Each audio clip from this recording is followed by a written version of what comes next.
el megaproyecto de Florida para solucionar su problema de agua potable. El peor enemigo de Florida es el agua, y no estamos hablando solo de las inundaciones con las que los huracanes arrasarán sus costas, sino también de la falta de agua. Atrapada entre el crecimiento voraz de la población y una excesiva demanda de agua para uso público, las ciudades de Florida podrían empezar a morir de sed mucho antes de que sus condominios desaparezcan bajo el mar. En este momento, Florida es el tercer estado más poblado de Estados Unidos, con 22 millones de personas, una masa de gente a la que se unen 130 millones de turistas. Lo sorprendente es que Florida experimenta esta sequía en medio del agua. Hay factores descabellados, como una incomprensible demanda de entre 378 y 567 litros de agua diarios por residente. Sin embargo, no solo ellos están secando los acuíferos floridianos. La industria, el comercio y la agricultura están drenando lo poco que queda. La solución podría estar en los Everglades, una fuente de agua para 1 de cada 3 floridianos en este momento. Con ese potencial en mente, las autoridades del estado han puesto en marcha el proyecto de aguas más grande de todo el mundo. Las cifras, el gasto y las esperanzas son tan grandes que un solo proyecto del plan tiene el tamaño de todo un estado de la Unión.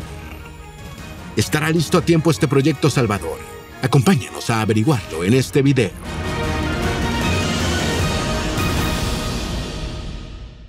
El problema del agua potable en Florida, un estado que hace 30 millones de años estaba bajo el agua.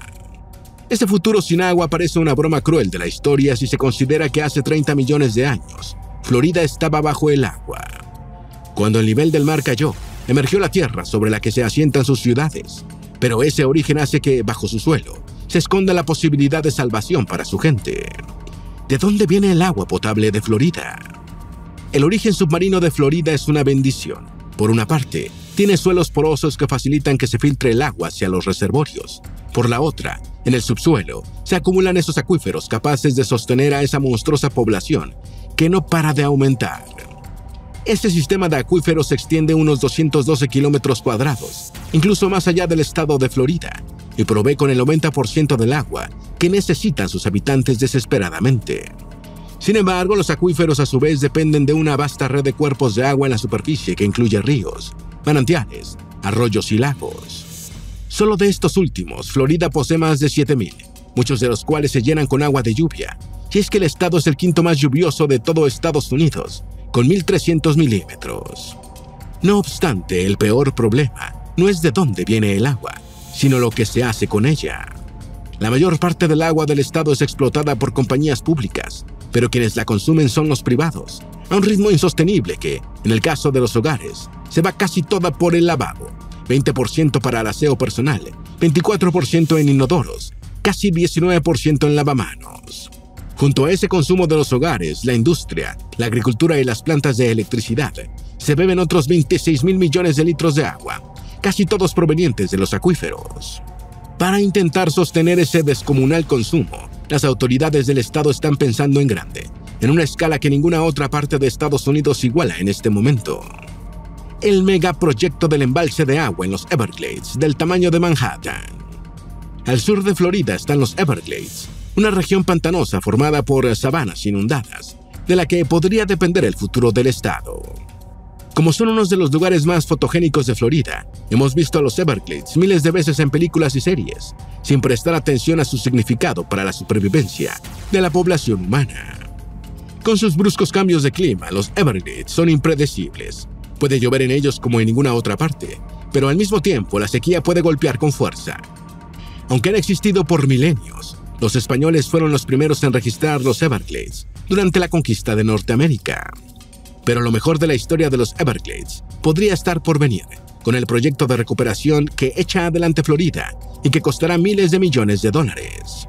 Una de las piezas claves del plan es un reservorio del tamaño de Manhattan y Staten Island juntas, llamado Área Agrícola de los Everglades, EAA, por sus siglas en inglés. La meta es que ese inmenso cuerpo de agua surta toda Florida con los casi 300,000 millones de litros que tendrá de capacidad. Cuando esté listo, el EAA estará ubicado justo al sur del lago Okeechobee, el lago de agua dulce más grande del estado. El EAA es tan colosal que Florida no puede construirlo por sí solo, y por eso necesitó al Cuerpo de Ingenieros del Ejército de Estados Unidos. Pero hemos guardado lo mejor para el final. El EAA es solo uno de los 68 proyectos de infraestructura que se construirán en Florida en el marco del mega saneamiento de los Everglades. Esto les dará agua a millones al sur de Florida y disminuirá las algas que contaminan las playas y matan peces. Por su ubicación, el saneamiento de los Everglades está pensado para aliviar la sed del sur del estado. En especial, el EAA tomará agua del lago Okeechobee, la limpiará y la enviará a los Everglades, lista para ser bombeada a los millones de hogares de floridianos sedientos, pero solo en el sur. Aunque esa es la más importante, el EAA tiene una misión complementaria: reducir el crecimiento de algas que han obligado a cerrar playas y que matan peces y otras especies, algo sobre lo que volveremos más adelante. Sin embargo, lo más estratégico del EAA y de todo el proyecto en general se pierde de vista. Uno de los planes es rehidratar humedales que atrapan carbono para incidir en el cambio climático. Otro es el tratamiento de aguas de lluvia, en estaciones que, si bien son más pequeñas, son vitales. Cuando se juntan todas las piezas, se tiene que el saneamiento de los Everglades es el proyecto más grande de su tipo no solo en Estados Unidos, sino en el mundo entero. Pero habrá que esperar a 2029 para verlo terminado. El aumento de los niveles de mar y cambios en los patrones de lluvia pueden afectar al proyecto. Aquí interviene el cambio climático y sus patrones de lluvia irregulares que pueden causar sequías y megatormentas. Cuando llueve, las tormentas causan inundaciones en las que el agua de mar daña los reservorios de agua dulce. Incluso si no fuésemos testigos de algunas de las mayores tormentas nunca antes vistas, el nivel del mar está aumentando sostenidamente y Florida es uno de los lugares del planeta más afectados. En el futuro cercano, el nivel del mar en las costas del estado aumentará entre 25 y 30 centímetros. Todos estos son factores que amenazan el proyecto de saneamiento de los Everglades y el futuro de Florida a medida que el agua salada contamina los cuerpos de agua dulce. Incluso fuera del proyecto de saneamiento de los Everglades, las tormentas y el aumento del nivel del mar ya están afectando los depósitos de agua que alimentan Miami-Dade, el condado más populoso del estado. Para evitarlo, la ciudad de Miami está usando mecanismos que el estado usará en el EAA: limpiar y construir canales, además de instalar dispositivos de control de salinidad. Este esfuerzo sufre retrocesos que cuestan millones de dólares y ponen a prueba la voluntad política. Cada vez que un huracán contamina un lago con una inundación de agua salada, hay que empezar de nuevo en una zona que se creía consolidada. La falta de agua potable se ha acentuado por el aumento rápido de población en Florida. Antes mencionamos que Florida es el tercer estado más poblado de Estados Unidos, y la tendencia va en aumento gracias a los bajos impuestos y la vivienda asequible. A ese hecho, que de por sí somete a los acuíferos a una presión insostenible, se suma uno de los consumos de agua más irresponsables de todo el país. Millones de litros se pierden regando el césped. Como si eso no fuese suficiente, otros miles de millones de litros más se desperdician gracias a uno de los sistemas de riego agrícola más ineficientes del país. Juntos, todos esos factores hacen que se estime que la demanda de agua del estado crecerá 25% en los próximos 50 años, justo cuando no será posible sostener un consumo tal. Por eso no es descabellado pensar en guerras civiles por agua en Estados Unidos, en un futuro no muy lejano, o peor, en guerras de agresión en las que Estados Unidos ataque a México para asegurarse el agua. Eso es lo que piensa CNN, medio que afirma que ningún país ganará una guerra así. Volviendo al problema del agua en Florida, ahorrarla sería muy sencillo. Una sola medida impediría que se perdieran 143,000 millones de litros de agua si se instalaran unos inodoros certificados por la Agencia Ambiental estadounidense. Parece increíble, pero toda esa agua es suficiente para que cada hogar de Orlando tenga sus necesidades cubiertas por 4 años. Enfocados en Florida, hemos olvidado que el estado no está solo en la desesperante falta de agua.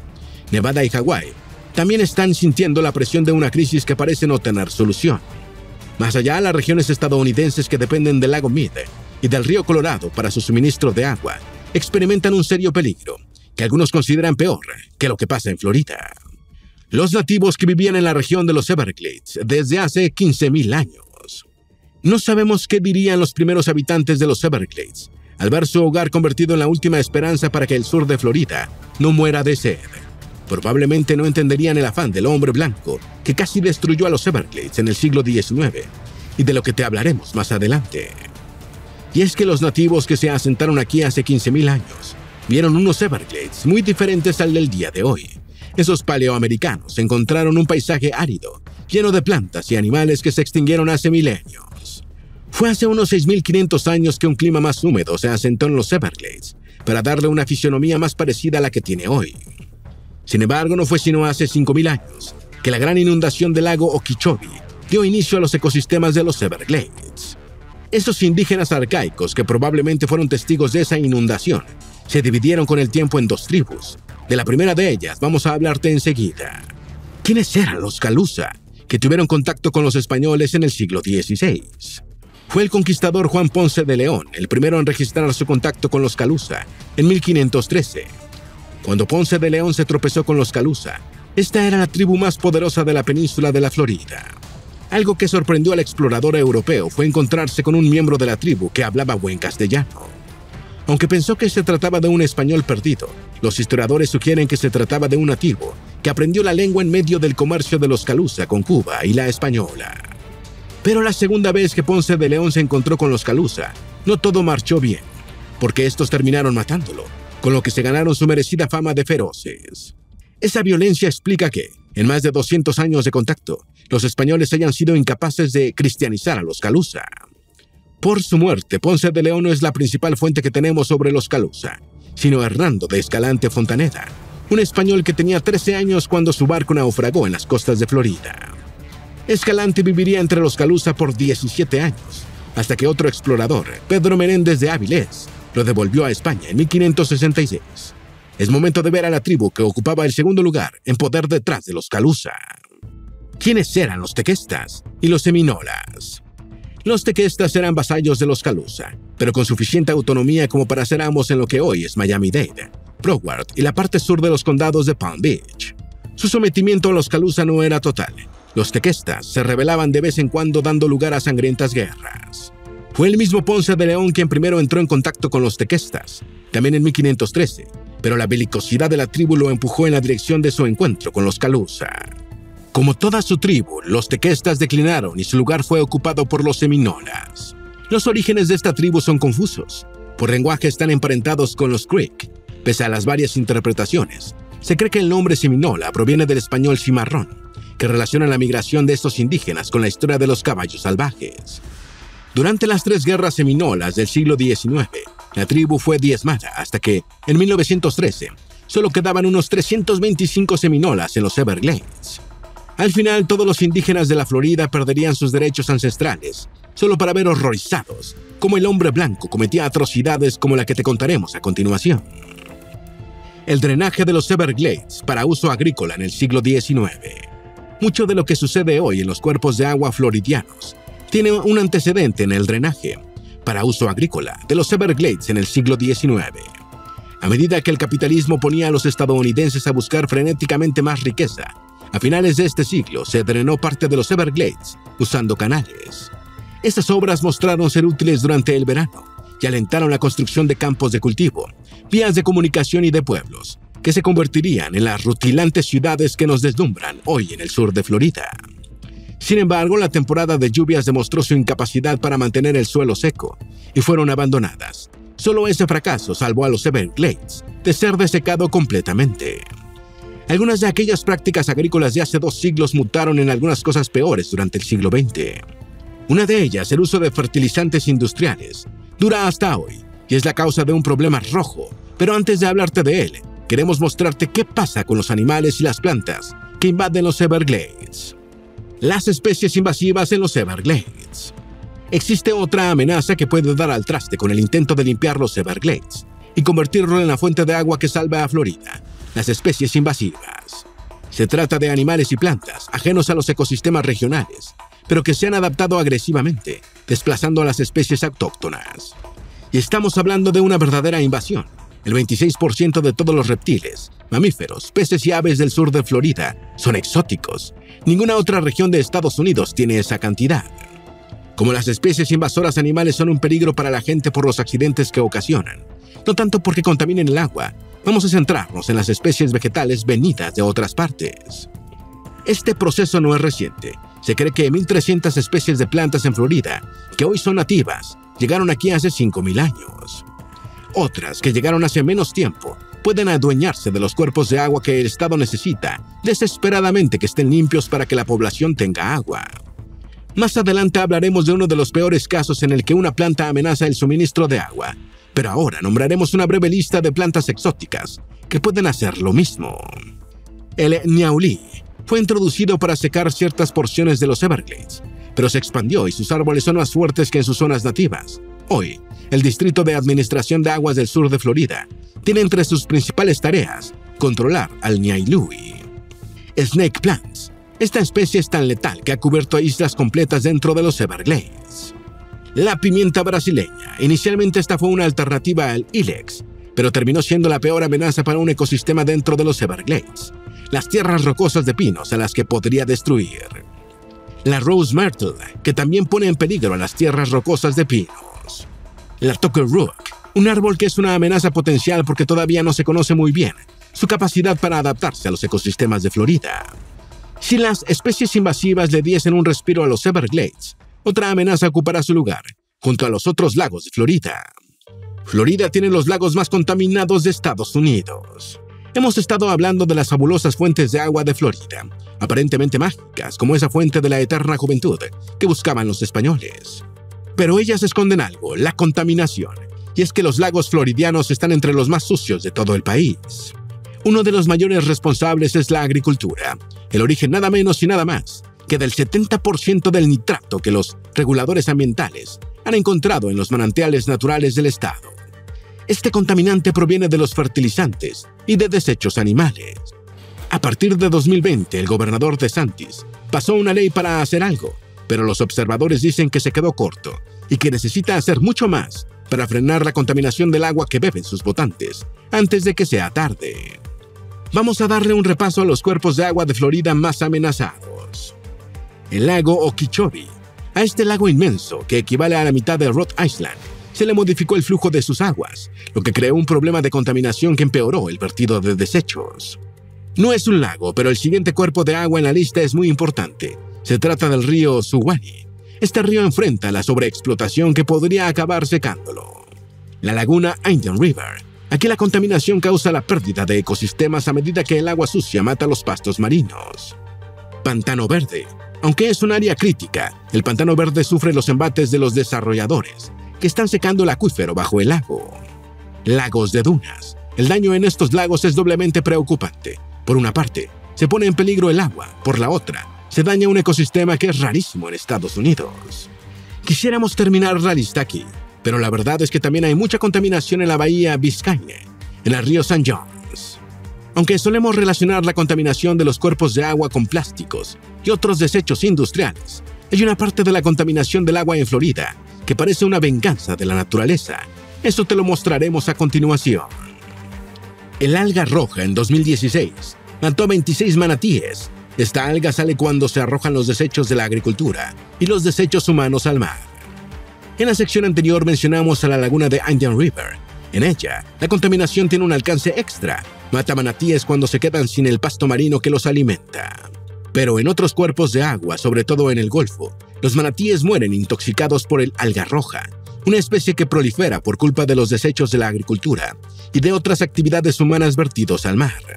Por el color con el que tiñe el agua, la infestación de estas algas se conoce como marea roja y los daños sobrepasan la afectación de las fuentes de agua. La BBC se refiere a la industria turística, cuando las lanchas se atascan o los bañistas salen cubiertos con esa capa vegetal rojiza. En el caso de los manatíes, la marea roja que los mata en el mar cumple un ciclo bien complicado. Por ejemplo, las aguas contaminadas del lago Okeechobee van a dar al Golfo, donde explota el crecimiento de la marea roja. Después los animales mueren intoxicados. En 2016 fueron 26 especímenes, y tan solo en los primeros 8 meses de 2018, la cifra llegó a 97. El salto en las cantidades tiene que ver con el aumento de la contaminación, pero también con las bajas temperaturas. Hace 6 años, CNN alertaba de algo espeluznante. Hasta el 10% de la población de manatíes podría haber muerto en 2018. Aquí es donde podría salvar el día nuestro viejo conocido, el EAA, y su capacidad para limpiar el agua dulce, tanto para consumo humano como la que va a parar al mar. Al final del día, los manatíes son como los canarios en una mina. Sus muertes se deben a la misma causa que terminará matando a los floridianos, si los planes en marcha fallan: el agua contaminada. Es muy probable que si Florida se salva de la escasez de agua dulce, el agua salada termine por expulsar a millones de sus habitantes de las zonas costeras. Lograr el primer objetivo va a exigirle al Estado soleado mucho más que las colosales obras de infraestructura que está construyendo hoy. Se va a requerir aplicar la ley con una presión que no sabemos si tiene la capacidad de ejecutar. El Estado debe obligar a millones de personas a no desperdiciar agua, regando el césped, y a modificar sus inodoros. Esto significa meterse en las casas de la gente como ninguna autoridad ha hecho nunca. ¿Podrá? No lo sabemos. Pero sin esa fuerza Florida, no tiene mañana. ¿Tienes alguna duda o sugerencia? Haz tu aporte escribiendo en los comentarios y así entre todos nos ayudamos. Esperamos que este video te haya sido útil. Si tienes algo que agregar, por favor, compártelo con nosotros en la sección de comentarios. Dale me gusta a este video y envíale el enlace a tus familiares y a tus mejores amigos para que también descubran el megaproyecto de Florida para solucionar su problema de agua potable. Si eres nuevo en nuestro canal, no olvides suscribirte. Recuerda, la vida siempre es mejor creando y dando valor al mundo.